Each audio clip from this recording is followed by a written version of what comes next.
All good. Gary? Afternoon. Nice Hi. to see you again. Yeah. I'll start off with the title race if I can, just to sort of, as we've gone into March now, the days are getting longer, we're getting a bit more sunshine, it kind of feels as if we're really in the business end of the season. Just how are you approaching it, and maybe how important are the last 3 results to send sort of confidence messages to yourself, get momentum back, but also messaging to your opponents as well that Arsenal are just a team that keeps on winning?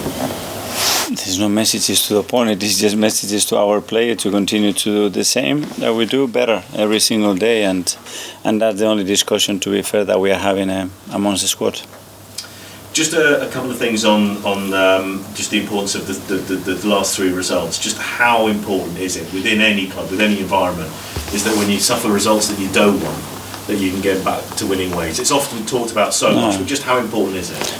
Really important. It gives you momentum, it gives you confidence. Obviously, it puts you in a much better position on the league table, which is at the end of the day the most important thing. And the team again is in a good place, and really looking forward to a game tomorrow. In terms of potential bonuses, Gabriel Jesus, we're waiting to see how the injury regresses, how his recovery. Where is he, and maybe being available for you again? It's not far now. I don't want to give a timeline, but he's doing certain things with the team, certain things outside the team still. So he's not very close, but he's not far at all. And he's feeling better every day, and the doctors are confident with the way that the injury is evolving, and we are in a good place with him, I think. I was at the game where it happened. Is it as expected, the recovery and the process, or have there been bumps or positives along the way of this journey? No, I think it's been pretty straightforward. Obviously, at the beginning, we were really concerned with the possible extent of the injury, because we were talking about a few options there, and thankfully it wasn't that bad. But yeah, it was a long-term injury, it requires surgery, and it's not pleasing, especially the first few weeks. But knowing Gabi, he's been through that before. His mentality is just incredible, and I think the team has done a really good job with him to put him in the position he's today. I know you're on a journey with the team this season, and have been since the project coming together. Just how important are a couple of players where there are potentially contract discussions going on? Bukayo Saka, William Saliba, etc. Can you update us on maybe how they're going? But maybe more importantly is how important are those types of players on the project that you're trying to build here at Arsenal? Every player is very important. Obviously, there are players with special circumstances contractually, and we are trying to deal with them. But I don't want to cause any distraction in this moment with any of those conversations. So whenever something is ready to get done and it's good news, we will announce it. Just a final one for me, if I may, just on the game itself. What are the managers? Do you take any notice of advanced results? Because the title race is, this is between a number of teams, but yourselves and City, they're playing before you. Do you ever look, before you play the Bournemouth game, we'll be looking at the results that come before that? How City have done against Newcastle? We are looking at the games for sure when they are live. Before that, it can become as a stimulus sometimes, but I don't think that there is need for any extra motivation. We know the difficulty of the challenge. We are really looking forward to it, and we go game by game. Thank you. Becky, Premier League. Hi. Just a quick squad update, if that's all right. Eddie Nketiah looked to be moving a little bit gingerly at the end of the last game. Is he all right? Yeah, he was. We are assessing him, and it's a bit uncertain what's going to happen with him, to be honest, on the training session. But let's see. Let's keep the options open. He's very positive about it, so hopefully he will be fine. And Jorginho, illness? George is fine. He had an illness. Yeah, he was suffering, but to be fair, he put a great effort and shift the first half. But we decided to take him off, but he's fit now. Perfect. And the threat that Bournemouth possess, obviously they're at the other end of the table to you. They're fighting for points every game. How do you see their threats? Well, I watched the game that they played against Brighton away, the game against Wolves, the game against Newcastle, and the Man City one. And to be fair, I'm really impressed with what they are doing. They are really, really aggressive. They haven't conceded much in those games, and they could have very different results in 2 of those 4 games. The Man City game was the quality when they open up, and the way they finished the action to made the score really big, but it was a really competitive match again. Yeah. Do you have a plan for the kind of the run-in to the end of the season? Because it is kind of uncharted territory for many of your players. Have you spoken about what the next couple of months could be like to your players? Not that far. We never talked that far, but we always have a plan and what we do in the following weeks, and we stick to that, and we will assess where we are in a month's time. Do you have to call on some of your experience when you're talking to younger players about the kind of intensity of the springtime at the end of a football season? They know. A lot of them have already experienced it. Even they were challenging for different things, but we know that the closer that gets to the end, the attention will be higher and the demands will be still as high as they've been the whole season. Can I just ask about the story this morning about the Newcastle purchase not being what it might have been, and a lot of football clubs are unhappy that the way Newcastle was purchased, there's some disagreement as to the nature of that, and that's of course changed because Newcastle are such a strong team in the Premier League. Do you share that frustration that it seems unclear and that things are not what they were? I'm sorry, but I'm not going to make any comment in any other club. Hi Mikel, hope you're well. You've shown lots of different qualities throughout this season.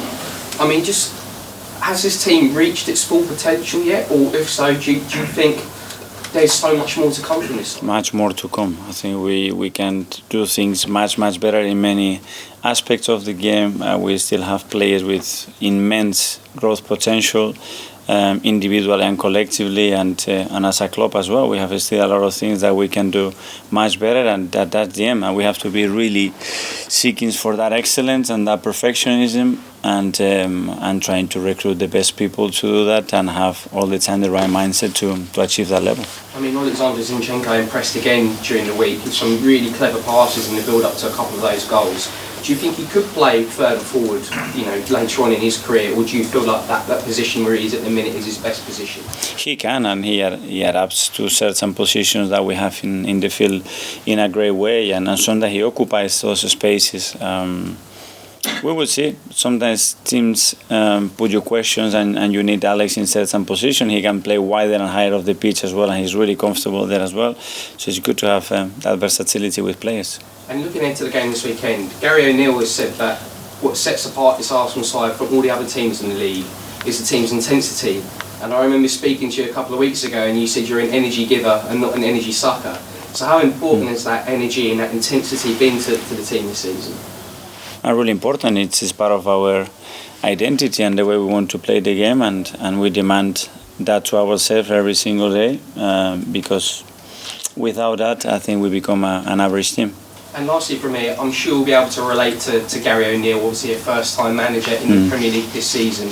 I mean, as someone who been worked in as assistant, and Gary has worked in the youth teams, how difficult is it stepping up to being an assistant or working in the youth teams to managing first time in the Premier League? I know him for many years because we've been in the league together. Really impressed with what he's done through his career, and really impressed for the way he approaches every game, the way he sets the team and what the team is doing right now. I know him personally as well, so I think he's doing a great job, and it's great to see those managers at that age as well occupying those roles and doing well.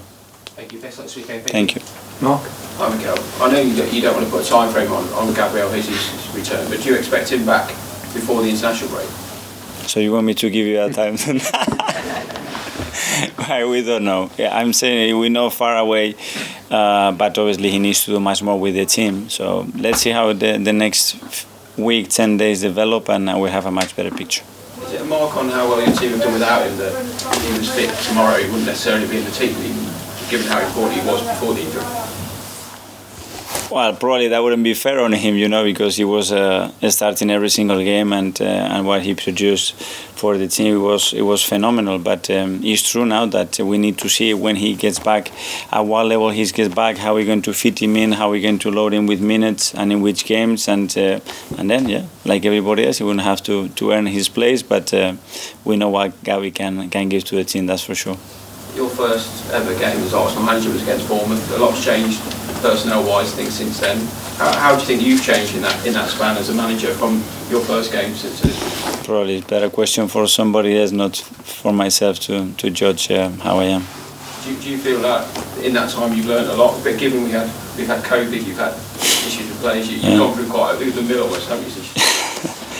Yeah, a lot has happened since. Obviously, I have learned a lot of things. I have had great moments with a lot of people. At the end, there are experiences in your life that mark you forever, and especially when you have a role like the one I have at the club, even more. But overall, looking back, I think it's been a really fascinating journey the last 3 years. Charles? Hi, Mikel. Sorry, just to quickly go back to Gabby again, but has he started any sort of full contact training with the players yet, or is it still not quite at that stage? No full contact yet.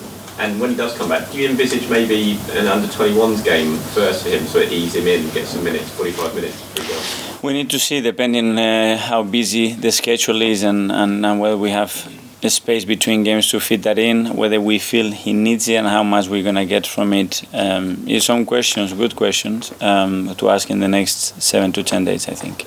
Just finally, obviously, you've got the Europa League starting up again on Thursday night. Is this the sort of time of the season now where you kind of look at this, you can almost play two teams each week?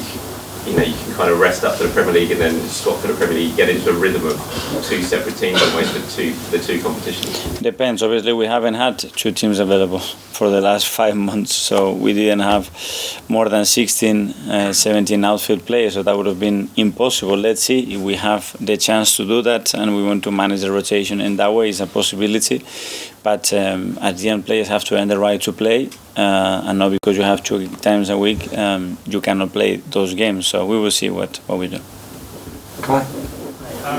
With Zinchenko in the build-up to the first goal on Wednesday, he's obviously starting as a left-back but ends up on the right-hand side of the pitch before giving the pass. There are some managers who'd be a bit frustrated to see players so far out of their starting positions, but do you sort of encourage that, changing spaces and popping up in different areas, or would you rather sort of see him stay on one side?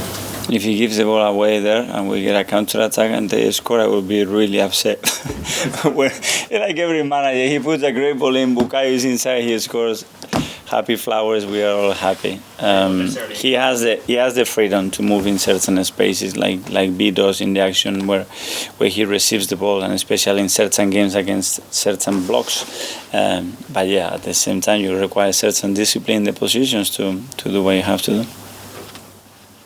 Mikel, can I just ask, obviously you coped really well without Gabby for these sort of 3 months. Does that give you confidence going into the run in that if you meet adversity, you lose a player, the squad will be able to cope with it? Yeah, because that was a huge blow for the team, first of all, because we knew the importance of Gabby, what he was bringing to the team and the way he transformed the spirit and the belief and at the end the level of performances that we could reach. But to be fair, the team made a step forward and players took individually more responsibility, and they were really keen to maintain that level, and we have done it so far, and it's really pleasing to see that players are not looking to find the right excuse or just look aside and expect somebody else to do it, but to take initiative and developing that leadership qualities, I think, is really important.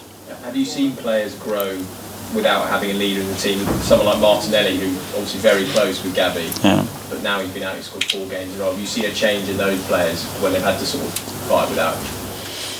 Yeah, well, I think Gabby in particular was really good as well, playing with the big Gabby, but we needed something different from the team probably, and we had to adapt a little bit our way of playing because of the qualities that Gabby had, and that was as well something really pleasing to see. So in general, probably better than we expected, and now we have to continue to do that and hopefully bring him back so he can take us to a different level. Right, that's the live section.